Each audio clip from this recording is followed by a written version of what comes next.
O Supremo formou maioria para derrubar a ação direta de inconstitucionalidade que permitiu o retorno da pesca de arrasto numa faixa de 12 milhas da costa gaúcha. O Supremo é incrível, né? O Supremo entende de tudo agora. Os pequenos pescadores comemoram, mas a indústria pesqueira reclamou. Para falar sobre a polêmica, vamos conversar agora com Eduardo Lobo, presidente da Associação Brasileira das Indústrias de Pescados, a ABPesca. Eduardo, boa tarde, de volta comigo aqui para falar. O negócio do peixe. Está difícil o peixe chegar na mesa. Eu sei que a preocupação precisa ter peixe no mar, precisa ter condições, mas precisa cuidar de pequeno, de médio, de grande, mas isso não é assunto para mim, é assunto para quem entende. Como é que você viu essa decisão, Eduardo? Boa tarde aí, Valtena, uma oportunidade aí do AgroTarde, da gente conversar sobre esse assunto que é muito complexo, né? O nosso posicionamento é de muita preocupação. Preocupação porque a gente vê uma lei estadual invadindo e sobrepujando uma lei federal. Quem cuida das águas da União é a União. Não existe essa questão de divisa nem de fronteira na questão estadual. Então, se essa moda pega, todo estado vai fazer sua legislação e coloca em risco e deixa numa insegurança a indústria, o pequeno e médio armador, o grande armador e o pescador artesanal, porque no final das contas, a pesca brasileira ela é mais de 90% artesanal. Quem vive e sobrevive da captura nessa faixa de 12 milhas é o pescadorzinho artesanal e ele está sendo, ao meu ver, caindo no canto da sereia nessa questão do Rio Grande do Sul. Os corais são o habitat de reprodução das espécies marinhas.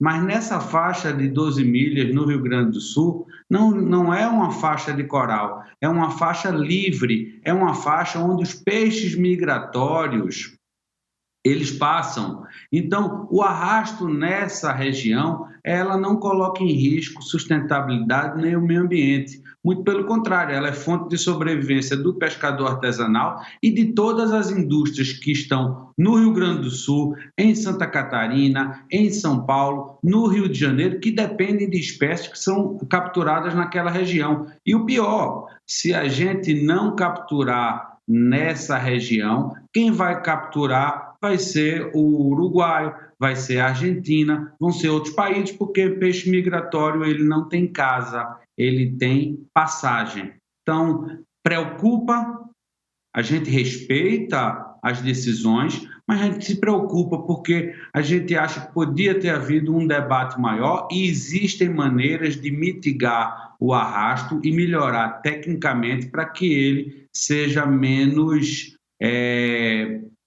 capturador de fauna acompanhante. Deixa eu te falar, vamos analisar os dois aspectos. Quem defende a proibição diz que quando você faz o arrasto, e aí eu quero que você explique para quem não entende, o que é um arrasto? Ele vem também com embarcação arrastando com uma rede o fundo do mar, ou pode ser também assim, dentro de uma profundidade que não precisa de uma embarcação e o pescador sai arrastando também ali. O que as pessoas que são contrárias às entidades dizem que ao fazer esse arrasto você leva tudo que tem, inclusive aquilo que não precisa. Olha, a gente pesca de arrasto há mais de 100 anos na costa brasileira e nossa pesca é artesanal. Se a gente se arrasta com embarcação, uma rede de emalho para que a gente faça uma captura e faça a coleta. Se tivesse arrecifes, se tivesse coral nessa região de arrasto, o barco afundava. Simplesmente o barco afundava. E não é o que acontece, né? Você tem que entender que a sustentabilidade, o sustentável tem um tripé, que é o ecossistema, o social e o econômico. Se você olhar só para uma das partes desse tripé, você não está sendo sustentável, porque não adianta, como o presidente Lula disse no último encontro, disse ao presidente francês, Vocês estão falando em preservação da Amazônia, mas ninguém está falando em desigualdade social.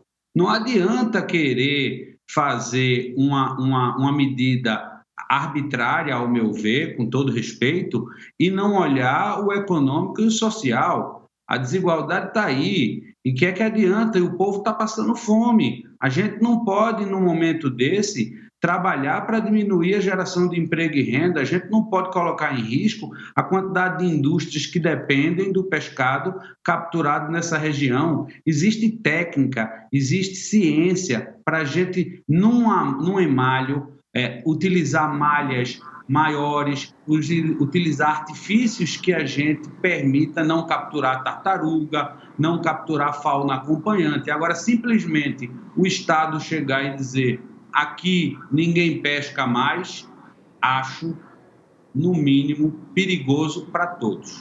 Aí é que está a questão, você tocou no ponto que eu vou perguntar aqui, essa segunda história. Qual é a consequência disso? Por exemplo, já está funcionando, a lei já está sendo aplicada, e o que acontece? O que está acontecendo? Não pode de arrasto? Qual é a consequência disso para a produção de pescado no Rio Grande do Sul? A consequência disso é que as embarcações que capturam essas espécies migratórias nessa região vão ser proibidas de atuar, e elas vão gerar um desabastecimento em algumas indústrias que dependem dessa matéria-prima. Essas indústrias vão fechar suas portas, vão demitir os funcionários, e o empresário vai tentar investir em outra área, em outro recurso, em outra região, que não seja a região dependente das águas do Rio Grande do Sul. E, mais uma vez, o Rio Grande do Sul vai diminuindo o seu potencial de industrialização, o seu potencial. O Rio Grande do Sul já teve uma indústria de pesca muito forte, muito atuante, e ela vai diminuindo a cada década porque há uma insegurança, e agora é mais uma prova disso. A gente vê um Estado que quer legislar ou está legislando sobre as águas da União, sobre uma ação que é do próprio Brasil, né? Abre-se um precedente perigoso para toda a costa brasileira, porque todo mundo vai querer dizer como quer fazer a legislação, e a União perde força, perde ação e perde um plano estratégico, que quando se pensa na pesca e na aquicultura do Brasil, não se pensa para o mês seguinte, se pensa para os próximos 3, 5, 10, 20, 30 anos. Então, é lamentável ao nosso ver, mas respeitamos porque é uma decisão majoritária e não tem o que fazer. Esperamos sim que o governador Eduardo Leite, seu xará, Eduardo, pensa nisso. Se é uma decisão do Estado, passou pela mão dele, né? E o Eduardo Leite é um líder nacional, respeitado também no agro. O Rio Grande do Sul é um estado que a gente respeita muito com relação ao agronegócio, que envolve pesca, né, aquicultura, enfim. Vamos torcer para que o bom senso prevaleça, porque para esse tipo de situação, a melhor coisa é a ciência, a ideologia fica de lado e você garante, primeiramente, emprego. Segundo, comida, né? A gente fala tanto em fome no Brasil, precisa aumentar o consumo de pescado, o Brasil consome pouco. E aí, como é que fica, né? Não teve nenhum estudo robusto sobre o efeito disso. Deixou-se de se trabalhar a quatro mãos, a academia, a ciência, o setor privado produtivo e as ONGs, para que a gente pudesse arranjar uma solução. O Estado legislou e agora as consequências estão aí batendo na porta. Vamos torcer para que haja uma solução que possa pacificar e que possa não fazer com que o Estado perca emprego e renda, não coloque as indústrias de processamento de pescados numa situação tão desconfortável, de tanta insegurança, e que no final de tudo a população é que tem que ter o ganho maior, que ela diminua a sua desigualdade social, né? Porque não adianta nada a gente falar em sustentabilidade se o povo está passando fome e precisa de emprego. Eduardo Lobo, muito obrigado pela sua participação aí, parabéns pela gestão aí diante da Associação Brasileira das Indústrias de Pescados, a ABPesca. Até a próxima oportunidade.